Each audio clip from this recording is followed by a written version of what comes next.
మన ప్రయత్నం లేకుండా ఊడి పడతాడు ఆకాశం నుంచి. తిరిగి తిప్పలు పడందే వరుడు ఎక్కడ దొరుకుతాడో. తిప్పలు పడే కర్మం మనకేం వచ్చిందే?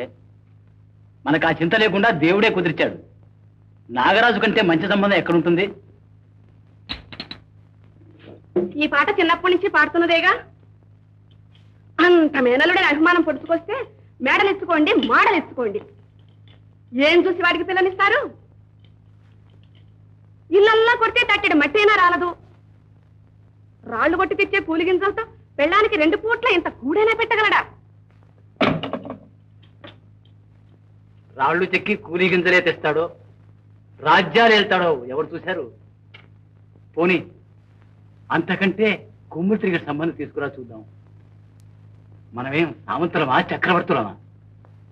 గోడ మీద కూర్చొని మేడ మీద కళ్ళకంటే ఏం లాభం?